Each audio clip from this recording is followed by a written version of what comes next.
উত্তরে সোনালুর হলদে আবরণ, পূর্বে বাগানবিলাসের বর্ণচ্ছটা, দক্ষিণে কৃষ্ণচূড়ার লাল দিগন্ত কিংবা কাঠগোলাপের শুভ্রতা। রঙন, গোলাপ, টগর, পাতাবাহার আর কদম তো আছেই, কোথাও উঁকি দিচ্ছে মনোমুগ্ধকর রাধাচূড়াও।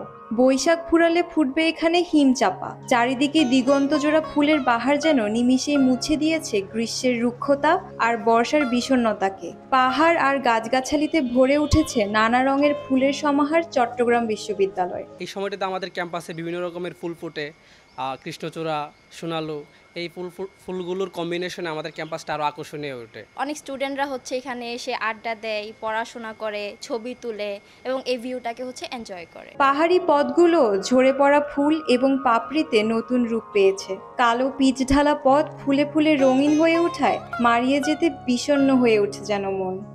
নগদে 500 টাকা বা তার বেশি পেমেন্টে পেতে পারেন ঢাকায় জমিসহ 20 কোটি টাকার পুরস্কার। যখন ফুল বের হয় আমি নিজে ফটোগ্রাফি করি, তো ছবি তুলতে বের হই বা মাঝে মাঝে কিছু ভিডিও নেই। সকালবেলা যখন আপনি একা হেঁটে বেরোই আমরা যখন সবাই মিলে, তখন দেখা যায় যে অনেক সুন্দর লাগে ক্যাম্পাসের। সারাদিনের ক্লাস পরীক্ষার ব্যস্ততার মাঝেও ফুলের এই অপরূপ সৌন্দর্য শিক্ষার্থীদের মাঝে নিয়ে এসেছে একরাশ প্রশান্তি। শিক্ষার্থীদের আনাগোনায় মুখরিত এই শিক্ষাঙ্গনের সৌন্দর্যে থোকায় থোকায় ফুটে থাকা বাগানবিলাস, সোনালু কিংবা কৃষ্ণচূড়া বাড়তি মাত্রা যোগ করেছে। তাদের নিঃস্বার্থভাবে বিলিয়ে দেওয়া এই স্নিগ্ধতা যেন প্রকৃতিরই আশীর্বাদ স্বরূপ। ক্যাম্পাসকে রাঙিয়ে তোলার পাশাপাশি এই ফুলগুলো শিক্ষার্থীদের মানসিক প্রশান্তিরও কারণ। মেহেরিন রিনি, সময় সংবাদ, চট্টগ্রাম বিশ্ববিদ্যালয়।